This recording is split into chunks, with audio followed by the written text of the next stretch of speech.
guys, welcome to my Ocean One channel. I didn't plan on doing another video today, but I've been mowing the yard and I've actually been doing an experiment with the solar array on the ocean, and I'll have a video for that later this evening. But several people kept reaching out to me asking me to do a video over Fisker's new calendar. So before we get into that, let's get the YouTube disclaimers out of the way. None of my content constitutes professional advice. Viewers that follow any advice, suggestions, content from this channel do so at their own risk because you are responsible for your own actions. Alright, let's jump right into it. Hey guys, do you remember what was supposed to happen on the 24th? Well, I do. We were supposed to have a reverse split, and I've speculated in my other videos that I didn't think we would do a reverse split now, but look at the calendar on the screen. The 24th is now completely blank. So, what does that mean? As you notice, the screen was clear on the screenshot I put up there. Now, I'm going to have to look down and read, okay, because this is kind of small and I've got my glasses on, so I'm a little bit closer here so I can read all of this. So just bear with me. This is all going to make sense very shortly. This is to every investor, every Fisker investor, all right? And this came out, I don't see the date on it, but we were all aware of this, all right? Dear stockholder, you are cordially invited to attend a special meeting of stockholders of Fisker, the company. The special meeting will be held on Wednesday, April the 24th at 8 a.m. All right, now, that was, and they got a bunch of numbers here, okay, and I'm going to hit them very quickly. One, to approve for the rules of the New York Stock Exchange the potential issuance of 19.99% of the outstanding Class A shares. All right, now, we're no longer on the New York Stock Exchange, right? Okay, number two, to adopt an amendment to the company's Second Amendment, amended and restated certificate of incorporation, issuing, I'm skipping a little bit, to have the authority to issue shares from $2 billion to $4 billion. I was seriously upset over that when I got that and I read that, you know, whenever we got that. And then to adopt a reverse split for 1 to 10 for 1 for 50. All right, now that's all from Fisker and we know that, but now that is no longer on the events schedule. And I've had several people reach out to me publicly and privately asking me to do a video over this and provide my thoughts. So, let's jump right into it. My thoughts on this are actually very simple. As I've said in my other videos, I didn't think we would reverse split now. You know, we still might, okay?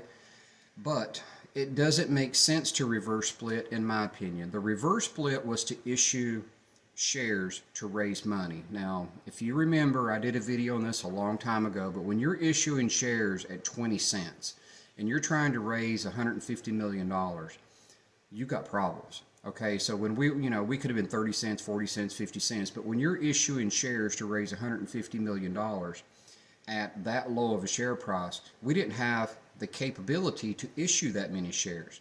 So we had recently raised from what was it? 1 billion? I think we had 1.2 billion. I think is what we had to raise to 2 billion. And then we were going to add on top of that another 2 billion shares to have a potential issuance of 4 billion shares.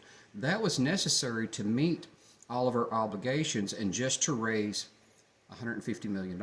You know, when you're raising money and you're that low on the share price by issuing shares, that's a bad day. What happened? Well, poof. You know, there was the Wall Street Journal articles saying, you know, Fisker may potentially file for bankruptcy, and then, you know, our share price cratered. You know, we went from, what were we, 38 cents, I think we were, down to poof, 18 cents after hours. And if you remember, that's where I sold a third of my shares. You know, I'm thinking it's over. It's over. So, well, not a third of my shares. I kept basically a third of my shares. That's complicated because I had shares in different accounts and I had stuff in my Roth and stuff like that. So I liquidated most of my shares except in my Roth and what I held in my options. But that, you know, I've told that story. So I've purchased those shares back now and then some. So I hope that's not a stupid mistake. But where I'm getting at with this is Fisker was going to do all of that, and then poof, we got delisted from the New York Stock Exchange. Okay, we were going to originally do that to get back in compliance on the New York Stock Exchange. So now we're on the OTC market. So now we don't have to issue those shares. We don't have to reverse split. And hopefully we can get back on the New York Stock Exchange, or personally I would prefer the NASDAQ. We can get back on there organically. But what does that require? It requires exactly what I've been saying in my other videos. First, the note holder has to allow it, because we have to work with the note holder. And whether it's a note holder per se by themselves, or preferably the note holder plus other entities, we raise money, and we raise a lot of money, and then we can remove bankruptcy off the table. We can restart production, and hopefully Fisker not only survives but thrives. So to me, seeing that this has been removed from the calendar, which I didn't check at this myself. I mean, this isn't something that I picked up on myself. Okay, several people reaching out to me saying, have you seen this? Have you seen this? And I almost didn't do a video on it, because I'm just like, okay, this is all going to be decided Monday, probably, because we're going to find out what the note holder has done, what Fisker has done. We're probably going to get some type of announcement on Monday regarding this, because tomorrow's the 21st, and that was the extension with the note holder. So I would imagine that we're going to get news tomorrow. If we don't, I would certainly think that we get some news this week. So does this mean that bankruptcy is removed? No, not at all. Does this mean that we will never reverse split? No, not at all. It just means that for now, I think Fisker's thinking what I have been thinking the whole time. It doesn't make any sense at all to try to regain compliance here, because if we regain compliance without raising money, without restarting production, and we got back on the New York Stock Exchange, we're just going to be dealing with what we've always dealt with. We're going to be shorted into the ground. So we're better off just staying on the OTC, and I think that's what Fisker is thinking here as well. So how do we view this news? Personally, I would view it as slightly positive to neutral, because first of all, I did not want to go to 4 billion shares. Oh my gosh, 4 billion shares. That's something that I did not want to deal with. If we were growing gangbusters, okay, 4 billion shares is not the end of the world, because we probably got $20 billion in revenue. But we're not there. We're a far cry from that. So what we need to see money being raised. We need to see new leadership, in my opinion, in pivotal roles, particularly in the CFO role and the COO roles. Desperately think we need new leadership there, so we need money, we need a cash infusion, merger, OEM partner, whatever we get, okay?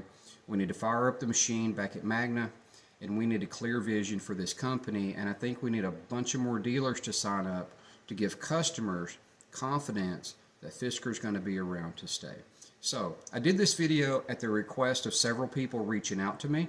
Also this evening I'll have my video on what the Solar Sky did. I'm curious on what that did, so maybe you can watch that video later when I finish that. Alright guys, thanks for tuning in, and I appreciate it. And as always, my number one concern is to get accurate information out for the product and the company. And if you like this video, if you're enjoying my content, just hit the like button. Always hit the like button, please hit the like button. Unless you just didn't like the video. If you didn't like the video, don't dare hit the like button. And if you're, if you don't want to miss anything, potentially subscribe. That way, most likely, most of my videos are, they're just going to get popped up for you when I do them. So, thanks a lot. Hope this video helped clear up any confusion on this. And if you have any questions, you can just drop them down below, and I'll try my best to answer them. I've been mowing the yard most of the day and dealing with that. All right, guys, until next time.